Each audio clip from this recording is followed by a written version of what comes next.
Welcome to the Topics of the Town special report in regards to the rate setting of the Water and Sewer Department, our enterprise funds, which serve the entire community of Danvers and portions of Middleton, because we do supply water to Middleton.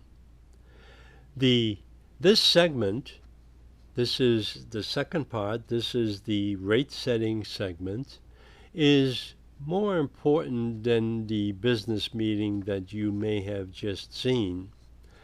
The rate setting is a public hearing that the Beverly Water and Sewer Commissioners have to have, and this is an opportunity for our residents to participate in defending or complaining about the rates that we have encountered because of the business practices of the Water and Sewer Department. Now, in this report, you'll see that the water and sewer commissioners, have decided in the short term not to increase the water rates because they're already high enough and they have enough retained earnings or excess retained earnings to support the enterprise fund, which is the water department. Now, the water department includes water storage, water transmission, water filtration, and water treatment that comes to our homes and is a inevitable service that we all pay for through the fees that are imposed by the water and sewer commissioners. And, well, really the town hall, because the water department and the sewer department are all run and managed by the town manager. And in the past, it used to be David Lane, DPW director. He functioned as the representative at these boards. He was not present this year, and we will need to determine what the outcome of this rate increase or rate setting will have on our accounts. So the rates for the water will remain the same as we have experienced to date, and the sewer rates will increase by 2.5%. So the combined efforts that they're trying to explain is something like 1.5, 1.6% increase overall for the water and sewer. So sit back and enjoy the rate setting commission, water and sewer commissioners meeting, and listen to the details. I have made a pitch for the residents because we need to stop this constant rate increase on our water and sewer rates. And this time we have come halfway, but we need more residents to be present at these meetings. And it's very interesting to how they operate because everything is for the company. Nobody seems to be concerned that the rates are so high that it is very difficult for our residents to pay the bill because the bill comes in quarterly. So every 3 months we get a invoice for our water use, and water rates have been climbing over the last 3 years, and the sewer rates have been climbing. So what we need to do is keep an eye on this and understand what this whole enterprise fund is about. and it's supposed to be about service to the residents of Danvers and portions of Middleton. So, enjoy the presentation, and at the end, I think it just will end without any fanfare because this is a standard legal meeting that has to take place, and it did on June 20th, 2024 at 6 p.m. Thank you for listening, and hopefully we'll get to see another meeting, and I will make it a point to go to the rate setting meetings at least. Thank you very much. Good night, good morning, good afternoon. Welcome to the show and enjoy this portion. Thank you. Okay, we will now open up the fiscal year 25 warrants for a public rate hearing. It's supposed to be at 6 o'clock. I think this is the first time in 4 years we're a little bit late, but 17 minutes is okay in my book. All right. Angelica, you want to discuss the rates, and then we'll entertain any motions once we've gone through them? Oh, all right, sure. So Rodney and I had put together for water, 3 options showing a 2, 2.5, and a 3% increase. And then for sewer, we portrayed a 2.5, 3, and a 3.5% increase. You also have tables that show the if you mixed and matched any of the rates, what the net increase would be. So if we're looking at, so for example, on this table right here, if we did option 1 for water and sewer, we're looking at a 2.17% net increase, or an increase of $11.70. But then if we mixed option 1 water, 2%, with option 2 sewer, which is the 3%, we're looking at a net increase of 2.41%, or $12.97, and that's a quarterly rate impact on the average family using 12,000 cubic feet per year. It's displayed 2 different ways. You can see it here, it just shows the net increase, right? The net increase and dollar increase, this table. So this one shows actually the rates and it has the increase. I just was using the Corpustic files for there. There are rate options, motions as well, just individually. They're not on these, but if you wanted to just vote on sewer, he has those, the word option. So if you decide, if the commission decided to do a 0% water increase, we have the motions for just sewer increases or vice versa. So would they still need to, I apologize, this is something I'm not familiar with, wouldn't they still need to affirm the rates even if they're remaining the same? Correct. Yeah. So, hold on 1 second. I'll be right back.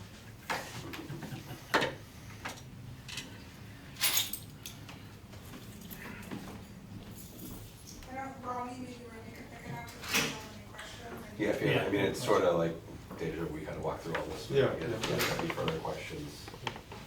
And then, again, depending on what options you fall on, we can do that sort of calculation to the average as well. But as I look at this right now, I wish the pages were numbered, it makes it a little bit easier, but if we hold on the water and you take a look at the sewer alone at that's 2.5%, I think if it was sewer, it's 2%. This one is, so it'd be, that alone would be,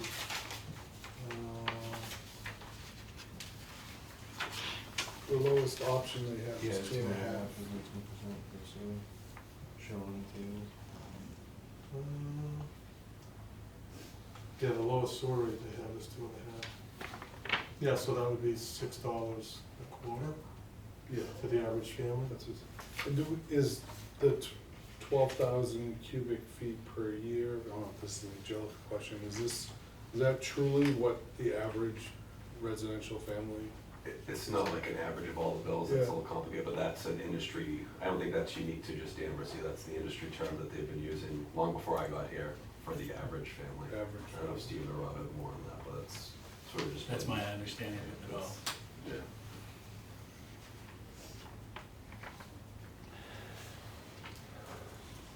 Do you know what the average Danvers family is? I don't know how you describe the average Danvers. Or just like, how many residential customers? How many households and, I mean, we were 58, 60, it was about 60 per 60 per gallons, person. 60 residential gallons per capita per day is what we average. It's about 60, it's about 60 gallons a day, per. times 365 days. I can't do the math, I don't have my calculator. So is that above or below 12,000? That'd be well Over. 65 times 365. that'd be well below.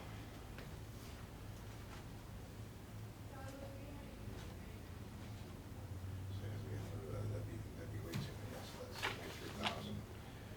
But it said some houses have 2 or 3, some people are efficient, some it's, so we are mandated to be less than 65. Yeah, and we're under by a good, comfortable amount, but, that could change. Again, that's both, that's including, Is that commercial? that's including All commercial. users? Yeah. Yeah, but they were just talking family, right? They're saying the average family does 12,000 gallons. Right. Your biggest users, really, that's what you're trying to account for. Well, you're. Okay, I think that's a family of 4. I think. With the pool, Yeah. with an irrigation system, full big family probably. Yeah. What's 12,000 divided by 365?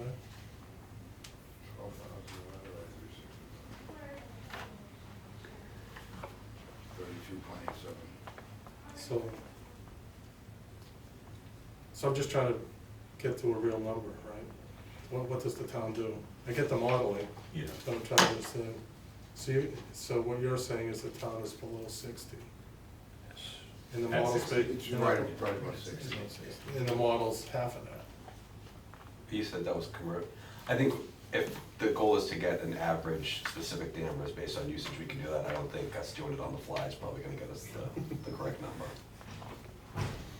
But do we agree that notionally this seems low? Uh, Do we agree on that? Call this On a one quarter? option 4. Well, it's the same per year. What did I do? We're asking about the. 3,000 for the, so it adds up to 3,000 cubic feet, and that if you times 4 would be 12,000, so. They're saying for, Well, if we if were, we we're were, gonna make sure we're talking gallons and cubic feet, right? So we're telling you gallons, it's roughly 60 residential There's a And conversion. I'll leave it to the engineers to You're tell me. talking- I don't know cubic well, feet. I'm talking cubic feet because it's on here, No, sorry. Yeah, I got we're it. just trying to figure out, like, That's right, you did say that. 7.4. It's an 8. Yeah. it's not the average, we use the industry standard average. Yeah. Yeah, Angelica, so we're looking at 12,000 cubic feet a year as the average, and this is the industry?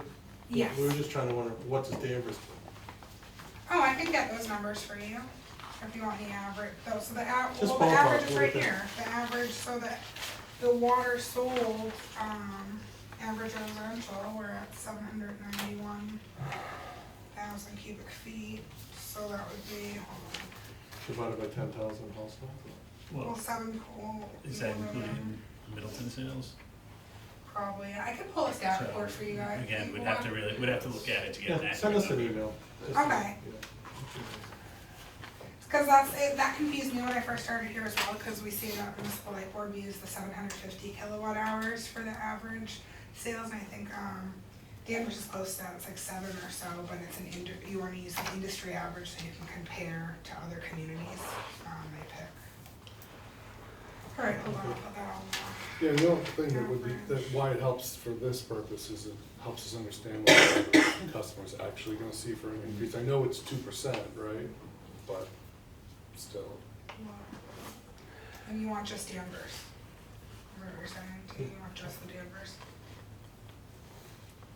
Okay. We can pull that report. Okay. So, back to the rate sheets. I need to, which one's the official rate sheet, because I need to read it as we do every year. We have those. And then I think you might have public commentary as Yeah, well. yeah. Would you be able to do this on hearing? So Read on this. I won't write on it. That's a comp. So wouldn't I be just gonna use that number and do a quick count? Motions and options, super. Use the options for. This is water. This might be a little easier for you guys to look at. Okay. This is option 4, this one here, it's what the account reads out because you talked about some different rates. Yeah, Okay. okay. Yeah, we can take a look in the morning and shoot an email out to these folks. We can take a look in the morning and shoot an email out. Okay. Before I should take a vote on any motion and a potential amendment, I'll open up to the public and the board for any commentary on the rates. Go ahead, Mark. You know, I haven't gone through this recently with this organization, but one thing that I can't understand from all this paperwork is how much is our deficit on the water and how much is our deficit on the sewer with the current budget that we have been approved by town meeting. The thing is that we're cranking away at 2%, 2.5%, 3%, 4%. That's just a manipulation of the numbers. What are we trying to accomplish by this rate increase? How much of a hole do we need to fill? And I can't tell from this paperwork. I don't know about you guys, but maybe I'm in left field, but right now I don't see where there's a gap, because I went through the budget that was presented and these numbers don't match. So I'm just wondering, I'm confused. And being the only resident or taxpayer, well, there's more taxpayers than, all of us are taxpayers. The problem is that we don't understand what we're increasing. All we're doing is balancing the books for the business. But there's no consideration of what effect this thing is going to have on people and businesses. And the thing is that what is the hole that we're trying to fill? I don't see it from here.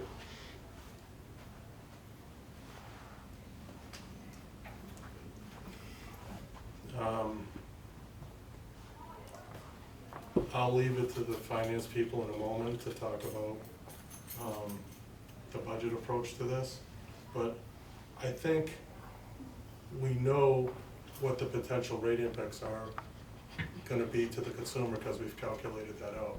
We've told you per quarter what we think the impact of the residents are.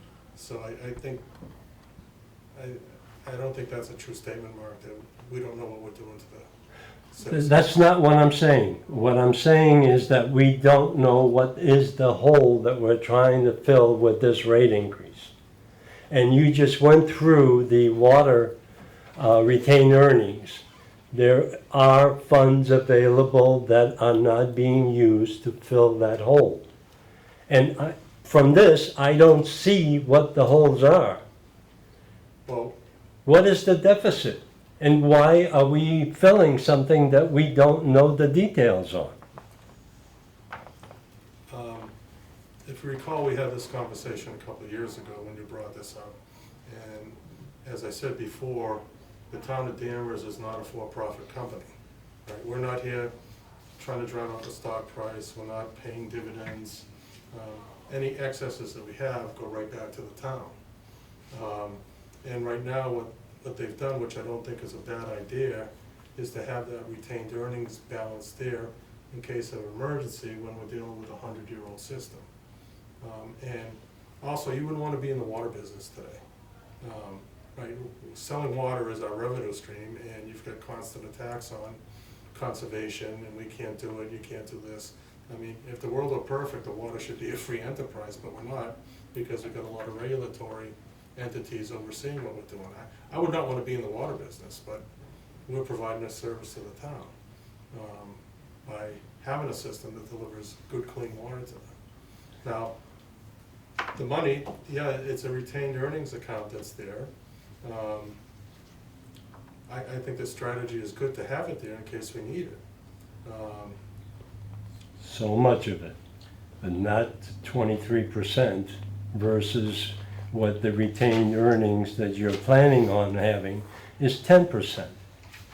That's the buffer that you're creating, which is fine. That's a business practice.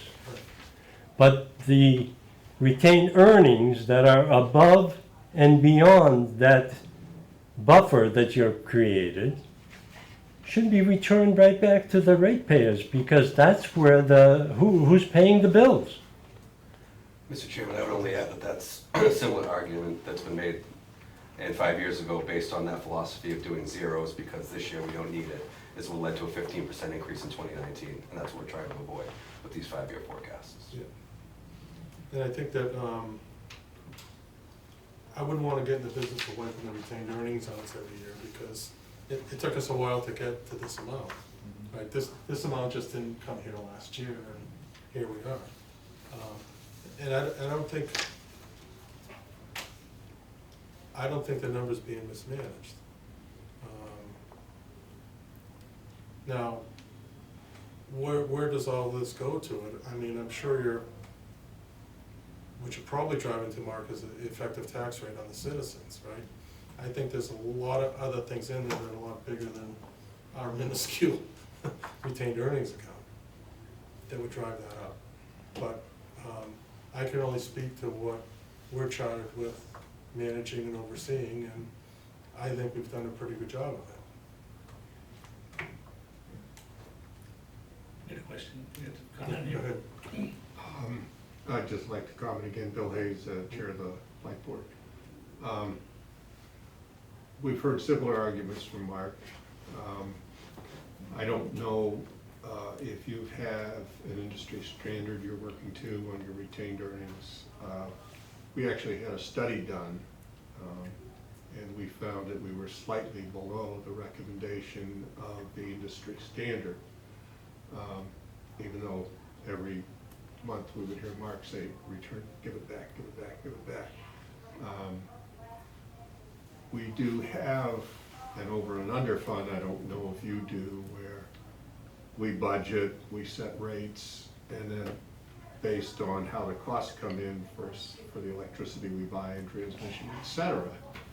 We've been trying for the last few years to return significant amounts of money to the ratepayers, and we set the rates accordingly, and then these last couple of winters and summers have come in very mild, and our sales were below what we budgeted, but our costs were far below what we budgeted. So we're actually meeting this month that we're probably gonna lower our rates. So if Mark chooses to attend, which he hasn't done in a while, he'll probably say we're not choosing to lower them enough.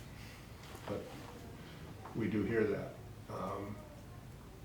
The attitude I try to take is that we are an enterprise fund. We are a business providing a service to the residents. We do measure that against other towns and against the investor-owned utilities.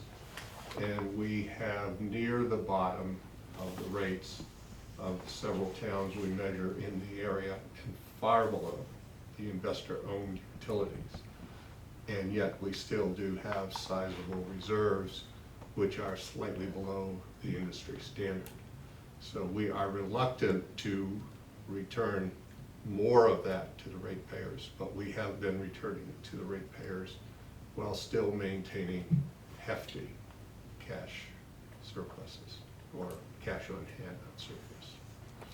And as I'm sure you're all aware, massive change is coming to the electrical industry. And for the time that I've been on the board, this is my 7th year, we've been paying down bonds. This year we've actually had to go out to the bond market because we've got major projects coming to increase our capacity to deal with electrification, electric vehicles, heat pumps.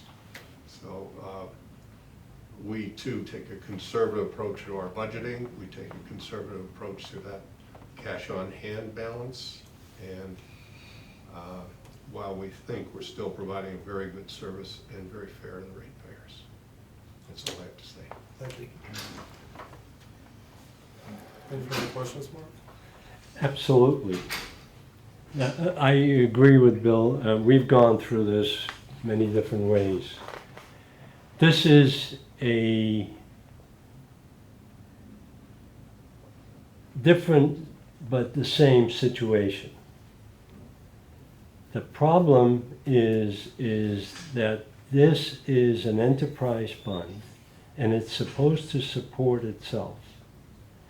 But the thing is that we're creating these reserves for every option available, and there are many different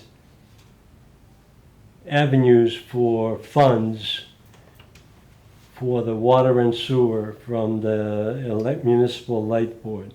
They're reserve funds.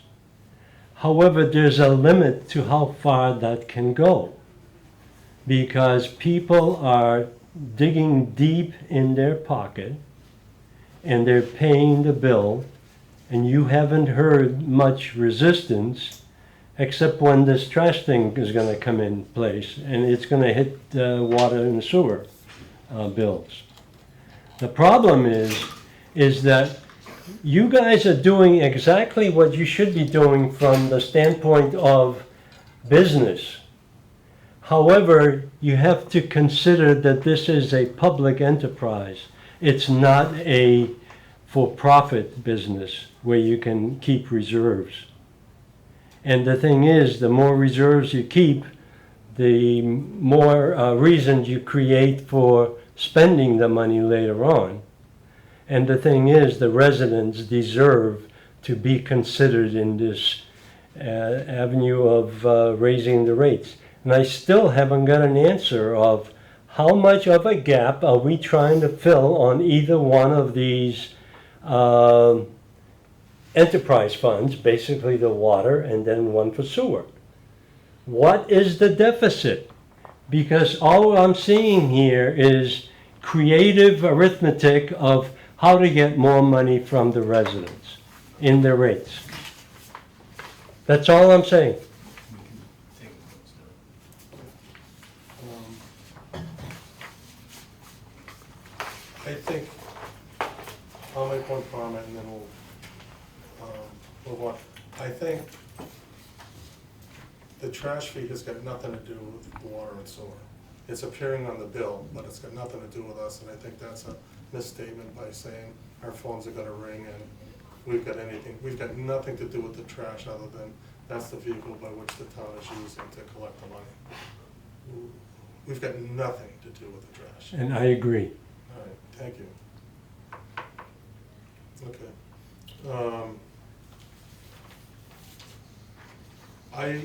I'll make one last comment. I don't think we're looking to fill a gap. I think we take a look at this as an operation year by year.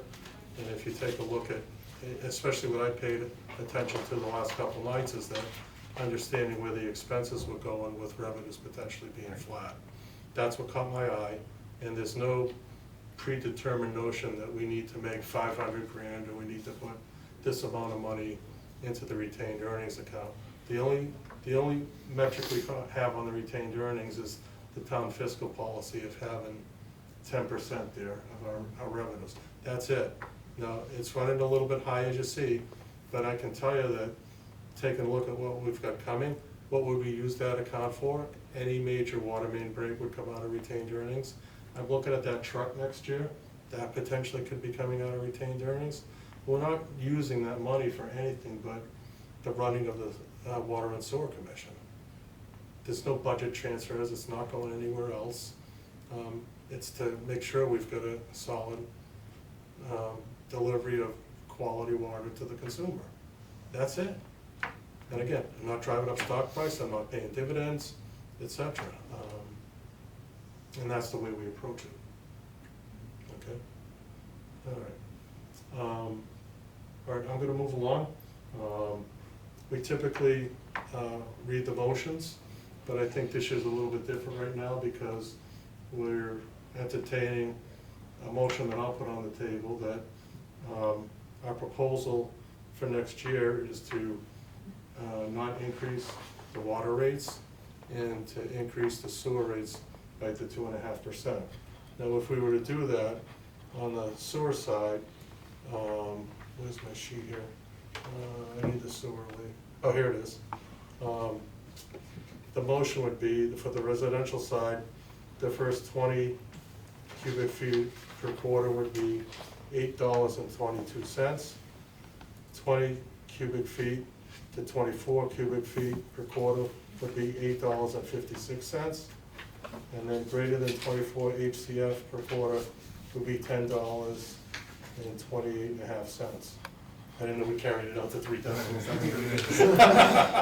Oh, that was my fault. That's all right, no. Humor us, no, I got it. We pay attention. On the commercial side, the first 40 HCF per month will be $8.22, and greater than 40 HCF per month would be $8.56. And again, just to review, if we're voting no increase on the water side, the rates for water would be, on the resident side, first 20 HCF would be $8.07 per quarter. From 20 HCF to 24 HCF would be $9.08. Greater than 24 HCF would be $11.64. And these are the right numbers. Yep. Yeah, okay, we're making sure. Double checking. I'm double checking too. And the base charge per quarter would be $17. On the commercial side, the first 40 HCF would be $8.07. Greater than 40 HCF per month would be $9.08. And the base charge per month on the commercial side would be $30. Okay. Everybody clear? Everybody okay? Okay. So that being said, I'll entertain a motion that water rates hold for the next fiscal year and the sewer rates go up 2.5%. All in favor? Aye. Aye? We Well, get I'll second. someone has to second it. So, second, sorry. Okay. Second. Second? All right, all in favor? Aye. Aye. Okay, motion carries. Okay. Any further discussion on the rate side? If not, the chair will entertain a motion to close the rate setting meeting. I need a motion? Second? All in favor? Aye. Thank you. Thank you. This being recorded on June 26th, and as a report for the Water and Sewer Commissioner's rate setting, I have received this afternoon Danvers immediately moves to level 3 outdoor water restrictions. Now, what they're doing is they're raising, controlling our rates and raising our sewer rates. But what this puts us in a position where we can't even use the water because they make it so difficult, and the hours of use is between 7 p.m. till 8 a.m. on the following morning. So we have to water our gardens and wash our cars at night. So let's be real. This Danvers immediately moves to level 3 outdoor water restrictions is not mandated by the state. It is mandated by the town because we comply with a private sector agency or organization. It's not even an agency. Ipswich Water Resource Area, and Ipswich is the river is that we're all drawing from.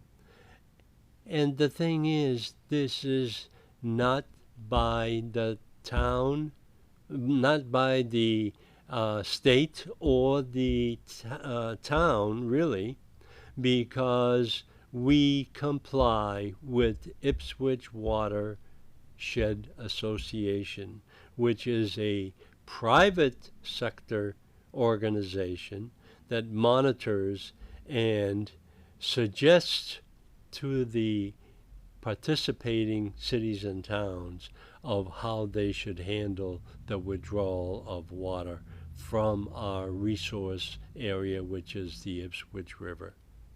So I just wanted to get this thing in. It happened finally this morning, and this is residents will only be allowed, listen to this, to use outdoor sprinkler and lawn garden systems at night on Tuesdays, Wednesdays, and Saturdays from 7 p.m.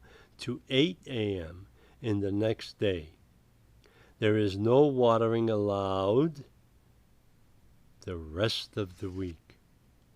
Now, are we in a free society, or are we under dictates from private sector organizations that are EPA supported, but they're not part of the state agency? We need to get out from under the rock of the Ipswich River Watershed Organization, which imposes these rules. So, enjoy the show and appreciate the lack of an increase in the water rate, but there is a sewer rate increase coming, and it's going to be in your next bill. Thank you. Good night.